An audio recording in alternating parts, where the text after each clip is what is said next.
Prenons nos Bibles, évitons toutes sortes de distractions. Amen. Amen. Soyons vraiment concentrés. Parce que nous avons la grâce de Dieu sur nous, bien-aimés. Dieu nous a protégés, nous a gardés tous. Nous sommes en bonne santé. Nous approchons vers la fin de l'année. Mais si je regarde mes frères et mes sœurs, nous sommes tous bien portants. C'est une grâce, bien-aimés. Nous ne sommes pas spéciaux que ceux qui sont morts. Nous ne sommes pas spéciaux que ceux qui sont malades. Mais seulement la grâce de Dieu est sur nous. Alléluia. Amen. Et bien-aimés, ne prenons pas la grâce de Dieu qui est envers toi en vain. Alléluia. Amen. Gloire à Jésus. Amen. Prenons nos Bibles sans plus tarder. Prenons nos Bibles dans les livres de Philippiens, dans le Nouveau Testament. Philippiens. Alléluia. Amen. Aujourd'hui, nous allons enseigner d'une manière analytique. Donc, nous allons un peu expliquer verset par verset. Alléluia. Amen. Verset par verset. Et nous avons un thème, un bon thème que Dieu a préparé pour nous aujourd'hui. Le changement. Alléluia. Amen. Le changement. Nous allons lire d'abord Philippiens 3.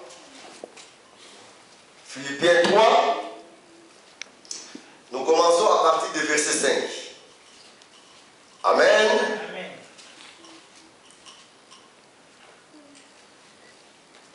Nous commençons à partir du verset 5. On est prêt? Non, pas encore. Philippiens, à côté des Éphésiens, entre Éphésiens et Colossiens,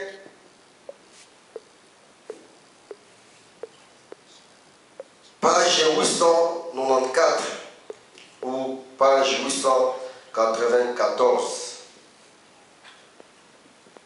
Alléluia! Amen. Nous sommes prêts! Amen. J'ai lu les Écritures dans le nom tout-puissant de Jésus-Christ.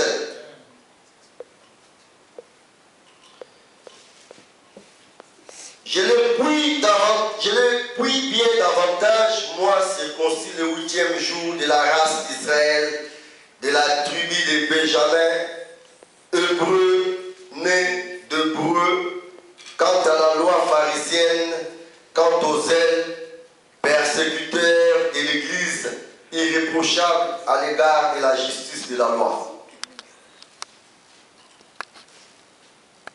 Mais ces choses qui étaient pour moi des gains, je les ai regardées comme une perte à cause de Christ. Et même je regarde toutes choses comme une perte à cause de l'excellence de la connaissance de Jésus-Christ, mon Seigneur, pour lequel j'ai renoncé à tout et je les regarde comme de la boue, afin de gagner Christ et d'être trouvé en lui, non avec ma justice, celle qui vient de la loi, mais avec celle qui s'obtient par la foi en Christ, la justice qui vient de Dieu.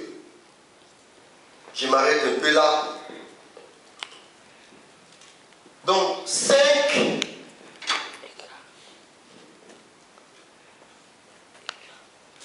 D'abord 5 à 9, 5e verset à 9e verset.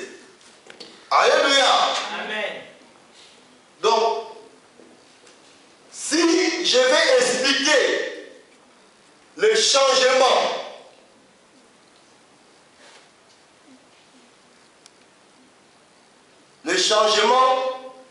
c'est action de changer. Alléluia. Amen. Les résultats, c'est ça le changement. Les résultats. Et à ce qui concerne le changement, sur le plan spirituel, et sur le plan matériel, nous avons besoin du changement.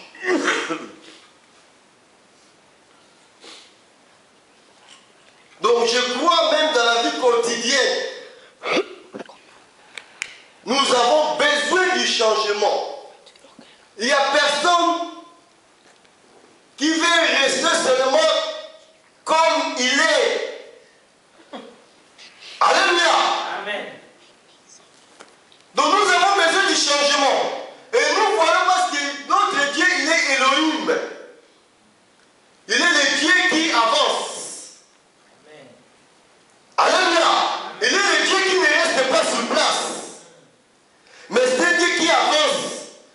Il nous montre dans Genèse, quand il a commencé son œuvre, il avançait. Alléluia. Amen. Donc il y avait du changement. Alléluia. Amen. Le Dieu avancé. Premier jour, il n'est pas arrêté au premier jour, mais il continuait. Alléluia. Amen. Deuxième jour, troisième, quatrième, cinquième, sixième et septième jour. Et puis il a achevé son œuvre. Il y avait eu du changement. La terre était informe. Après la terre avait la forme. Il y avait la séparation de la terre et le ciel. Et tout. Donc c'est le changement, bien-aimé. Et moi, toi et lui, nous avons aussi besoin du changement. Amen. Comme nous approchons vers la fin de l'année, le Saint-Esprit m'a poussé de parler sur les changements. Cette semaine et la semaine prochaine.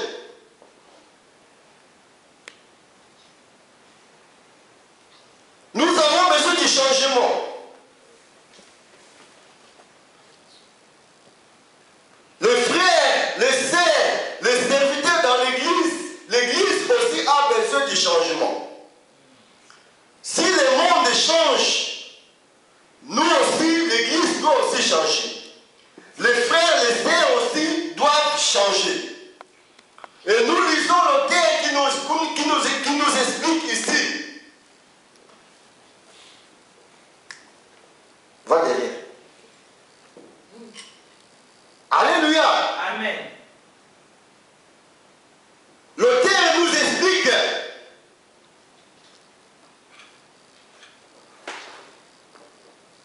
du changement.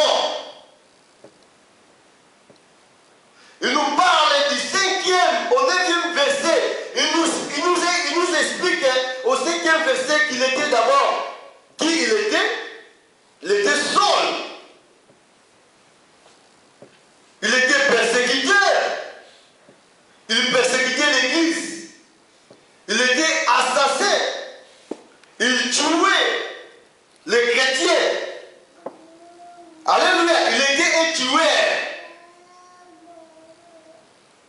Auparavant, Saul. Quand il était encore Saul, il était un persécuteur. Mais après, il était arrivé quelque chose dans sa vie. Même ma sœur Fatouma, il a besoin du changement dans sa vie. Même toi, tu as besoin du changement. Il y a parfois quelque chose qui est en toi. Tu le cherches, tu ne trouves pas. Mais tu veux qu'il y ait un changement que tu trouves, ce que tu n'arrives pas à trouver. Peut-être que la vie te complique.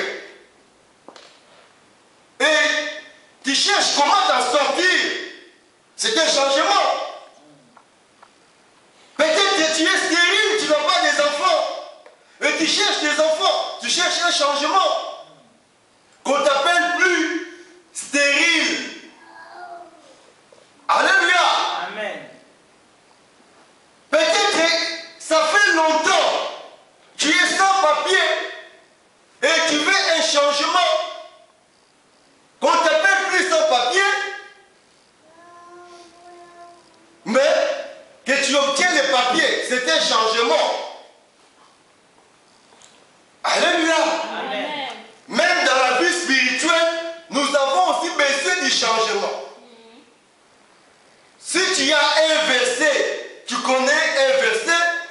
Tu as besoin aussi de connaître 2-3 versets. C'est un changement. Amen. Alléluia. Amen. Si tu priais 5 minutes et tu pries 10, 15, 20 minutes, c'est un changement. Donc, tout le monde a besoin du changement. Amen. En tout cas. Amen. Il n'y a personne qui n'a pas besoin du changement dans sa vie. C'est la vérité. Fatouma, ça fait un temps, une année, qu'il ne reste plus avec ses enfants. Et si aujourd'hui les enfants rentrent chez lui, Amen. c'est un changement. Amen. Ah ouais, tu as raison. Amen. Alléluia. Amen. Donc nous avons besoin, quand on a un changement, on a la joie. Si tu es malade et que tu es guéri, c'est un changement. Total. Alléluia. Amen. Et au Congo aujourd'hui, nous avions un candidat, on l'appelle candidat du changement. Alléluia. Amen. Parce qu'il y a 10 ans ou 11 ans, il n'y a que les morts, Amen. la famine, Amen. des difficultés, Amen. des viols, Amen. 8 millions de morts. Amen. Et on a besoin du changement, qu'il n'y ait plus de morts, qu'il n'y ait plus de vols, qu'il n'y ait plus de la famine au Congo. Amen. C'est pourquoi on dit Tshisekedi, il est le candidat du changement. Alléluia. Amen. C'est la Alléluia. Amen. Mais bien aimé, Amen. nous allons un peu analyser. Le premier point, j'ai écrit analyse. Nous allons au point A. A, j'ai souligné 2 choses, autocritique ou un examen de conscience et autodétermination. Comme l'auteur nous explique, avant, il était persécuteur. Alléluia. Amen. Mais après, quand Jésus lui est apparu, il était tué. Il liait les gens, les emmenait quelque part à la prison. Et ça, c'était son travail. Il gagnait pour ça. Ça, c'était comme travail à lui seul. Il gagnait beaucoup d'argent. Il était aimé, il était zélé. Alléluia. Amen. Mais quand Jésus-Christ est apparu à lui, apôtre Paul ici nous dit, à partir du 5e à 9e verset, il a tout renoncé. Ce qui était comme gain.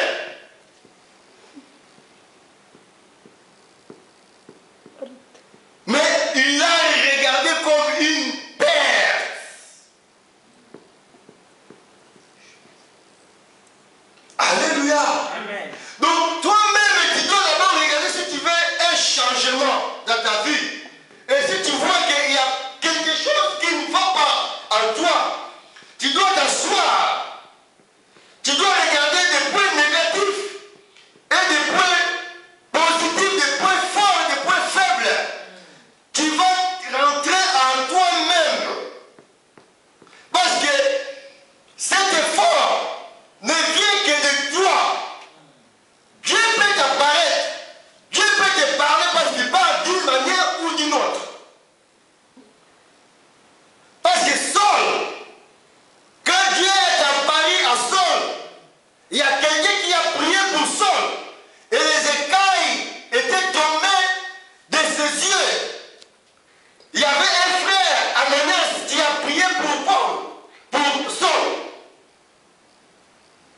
Ils vendent les cigarettes, mais ils ont mentionné sur le paquet les cigarettes tuent. Donc toi qui fumes, tu sais que ça tue parce que c'est écrit. Donc toi-même tu dois choisir. Comme je fume, donc j'achète ma mort. Aujourd'hui, demain, je peux mourir parce que ce que je pense, ça tue. L'alcool. L'alcool aussi, ça tue. Ça entre petit à petit et ça réduit ta mémoire. Ça nuit ta santé. Les chanvres également. La drogue également. Donc toi-même, tu vas te regarder, tu vas rentrer en toi-même. Si je veux un changement, Dieu met ta Paris. Mais toi, tu es maintenant libre arbitre. Tu es libre arbitre. Toi-même, tu vas faire un effort de renoncer.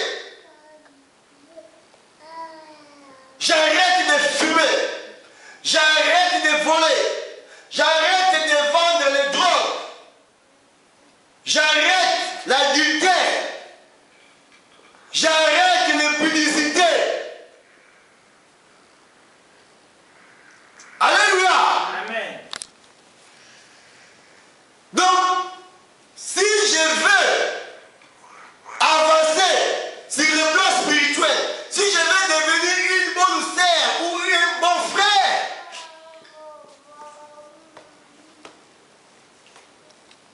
je ne dois plus comme apôtre Saul nous dit ici parce qu'il était d'abord Saul. Moi je l'appelle encore Saul. À cette première partie du 5e en 9e, il est encore Saul. Il nous explique ce qu'il faisait là, c'était la justice de la chair qui vient de la loi. De gagner quelque chose, de l'argent, d'une manière injuste. Tu fais la prostitution pour gagner de l'argent. Tu voles pour gagner de l'argent. Tu vends la drogue pour gagner de l'argent. Tu voles dans des magasins pour gagner de l'argent. Tu tues les gens pour gagner de l'argent. Tu ensorcelles les gens pour les nuire. Tout ça, c'est l'injustice. Donc toi-même, tu vas renoncer à toutes ces choses-là. Afin, si tu renonces, là maintenant, tu reçois la connaissance Amen. de Jésus-Christ. Amen. Alléluia. Amen. Amen. Amen. Là, il y a maintenant un changement qui va arriver à toi. Donc, tout dépend maintenant de toi. Tu vas faire un effort. Non, il faut que moi aussi, je gagne la vie. Parce que nous voyons des gens qui font des efforts pour gagner la vie. Ils sortent 4 et 3 heures du matin pour aller au caillou, pour travailler, nuit et jour. Sur le plan de Dieu aussi, sur le plan spirituel, nous devons aussi, si tu veux, évoluer. Parce que la réussite, la bénédiction, ça s'arrache. Amen. Ça s'arrache. Alléluia. Amen. Comme Saul dit, quand il est devenu maintenant Paul, il dit que, à 1 Corinthiens 15, il dit que je ne suis pas digne de m'appeler apôtre. Parce que j'ai persécuté l'Église. Mais par la grâce de Dieu, j'ai fait plus que eux tous. Donc, quand il est devenu Paul, quand il y a eu un changement en lui, il est devenu maintenant Paul. Amen. Il n'était plus Saul, mais il est devenu Paul. Il a eu la connaissance de Jésus-Christ.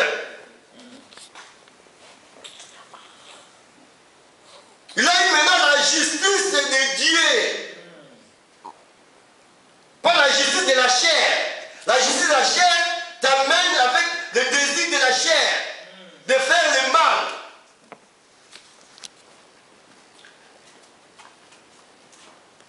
Alléluia. Amen.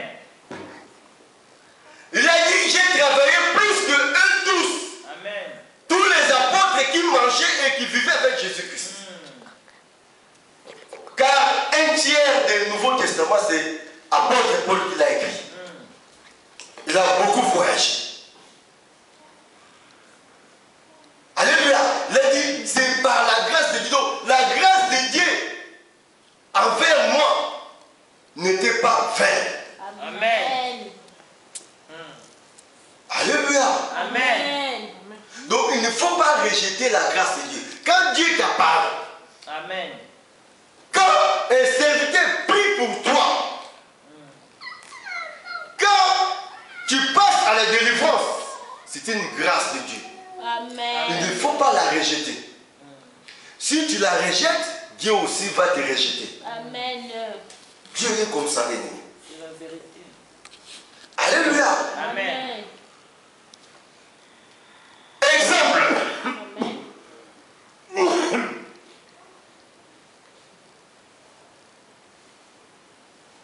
L'église, à 1 Corinthiens 3, Dieu nous révèle que l'église, c'est un édifice, un ouvrage, une construction. L'église est un champ.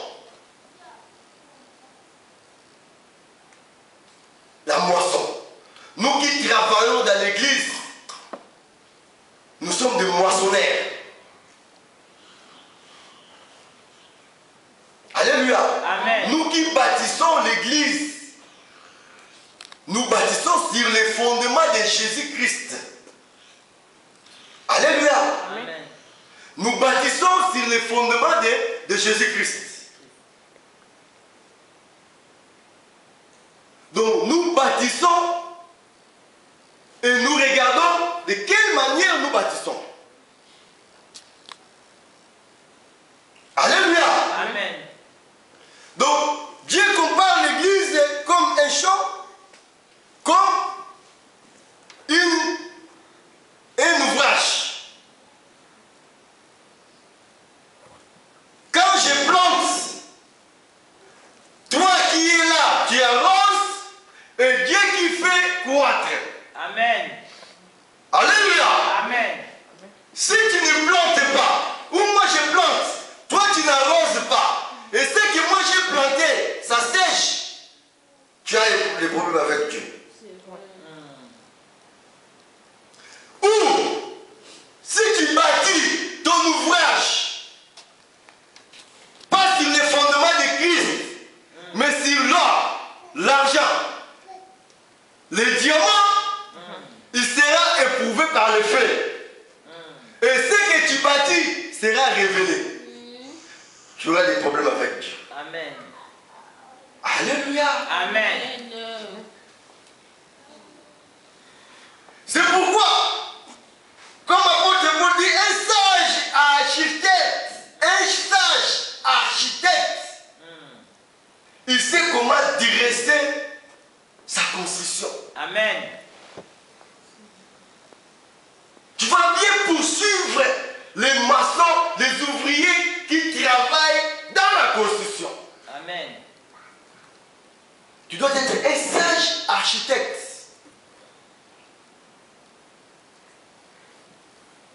Alléluia. Amen. Donc, je donne l'exemple comme au Congo. Nous avons besoin de changement. Amen. Nous avons besoin du changement. Parce que si je regarde, quand Dieu dit l'or, l'argent et les diamants m'appartiennent. Ici, Dieu nous parle des minéraux. Dieu nous parle de la terre où se trouve l'or, où se trouve l'argent, où se trouve le diamant. Dieu nous parle des sols et des sous-sols.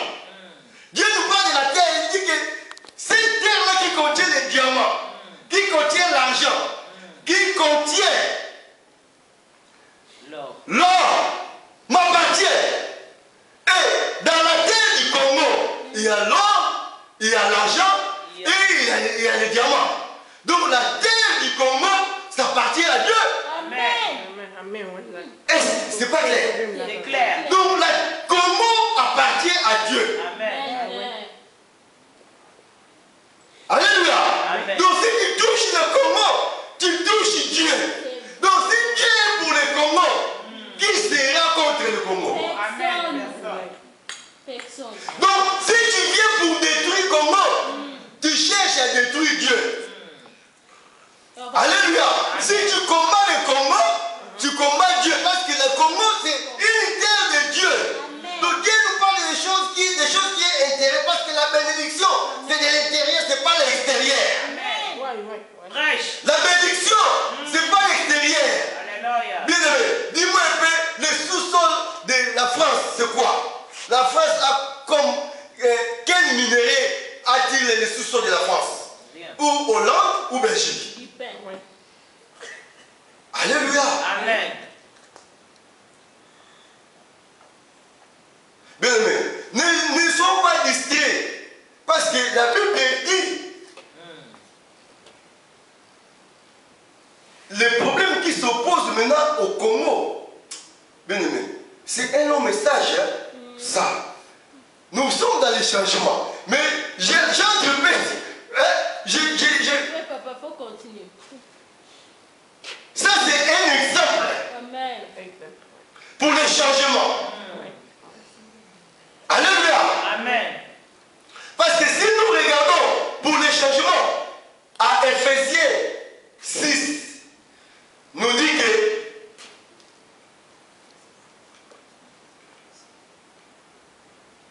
nous avons les combats que nous avons. Nous n'avons pas à combattre